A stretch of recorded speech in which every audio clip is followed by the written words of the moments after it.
Have you changed your opinion on Pogacar now? Do you think he is human? Or do you think he forgot to turn his motor on? Have we just seen history being made in cycling today?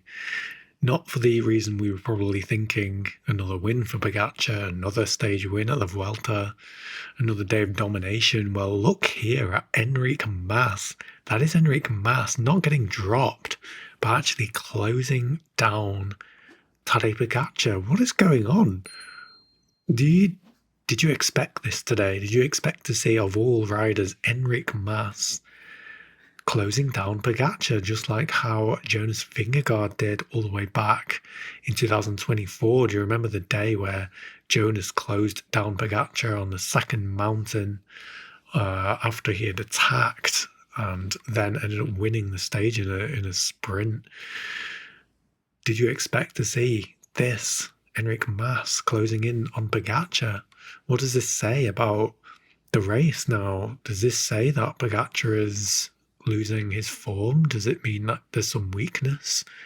Is it that he's tired now and winning the Tour de France and winning already several stages of this La Vuelta? Is it time to see now Pogacar start to fade a bit? Well, I don't think so. I think he rode this climb right from the start. Very long, let's not forget, this is a very long and very steep climb, a gravel climb as well, so requiring more watts than if it was obviously a road, a tarmac road. But yeah, looking here, Enric Mas, look at him sprint over Pogacar, whose body language clearly in that moment looked a lot more human. It looked a lot more like the Pogacar of years past when he was first starting out, much more animated on the bike, really trying to get those watts out, struggling even, you could say. I think he paced this climb badly. I mean, it's just such a hard climb.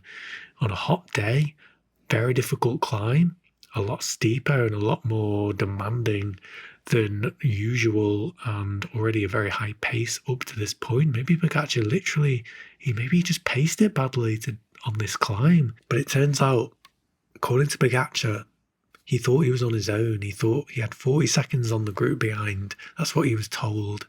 He wasn't told about Enric. He didn't hear about it. So when he passed him over the top, it was totally unexpected. He didn't expect to see him there. And maybe if he knew he was coming, he might have pushed a bit harder, who knows. But Pogacar admitting that he didn't think that Enric Mas, but Pogacar admitting that he thought he was alone. He thought he had 40 seconds on everyone. So maybe he just took the final bit a bit slower than he could have done. Maybe he took that last bit a bit slower because of that. Maybe because he knew he had the gap. He knew he could descend well. He knew he could finish. Great to see Enric Mas riding so well, so strongly. He's always been that rider who can surprise, who can challenge the biggest names. Now, he's done this with Pogacar before. I don't remember the race, but it was one of the later season classic races. As we can see here, Pogacar going off the road, getting that line wrong, not something we normally see. This kind of reminds me of the 2022 Tour de France. Do you remember? No, was it the 2023 Tour de France? I think it was the 2022 Tour de France where he nearly came off the road and Jonas waited for him.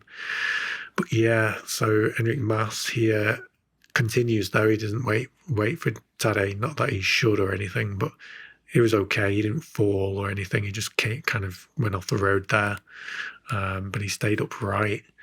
But yeah, Enric Mas has done this before with Pogacar. He's actually beaten him before, just once before in a I think it was a classics race later in the season. I can't fully remember, but Enric Mas has also been, back when Roglic was insanely dominant, Enric Mas has also been able to, on occasion, hold the wheel of Roglic on really steep climbs. Enric Mas is good at steep climbs. That's what I've learned. He's good at steep, long climbs. A bit like Hugh Carthy back in the day as well.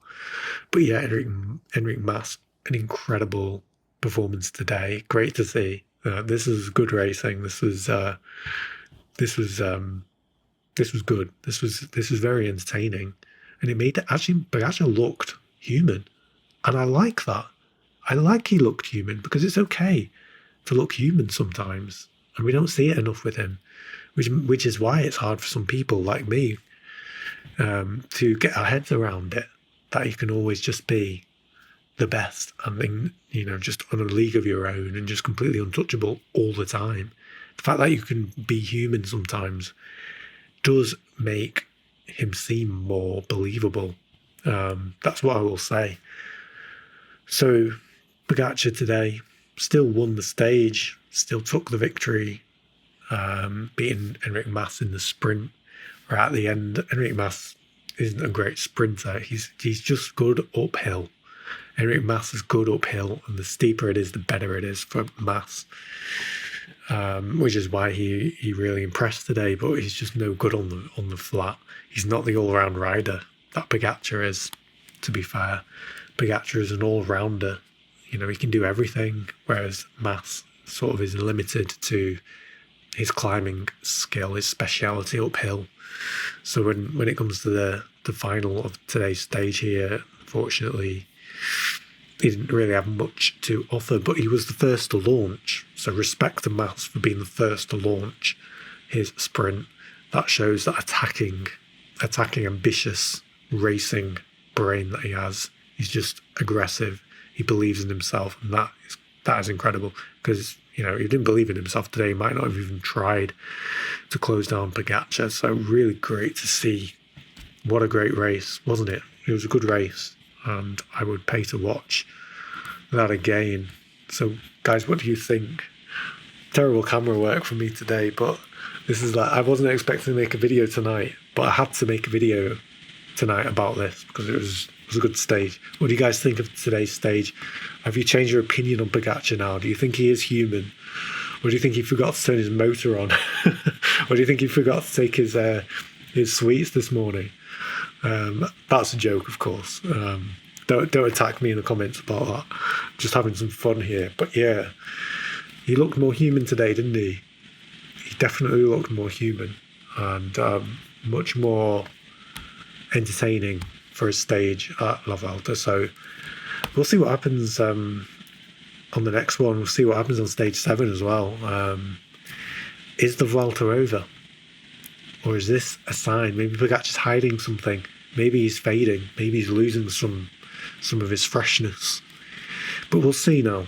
We'll see what happens. But you never, ever... I think with cycling, even though it might seem predictable, and it definitely is, but every now and then, it can just surprise you. But yeah, guys, thanks for watching. See you in the next video, and subscribe if you haven't.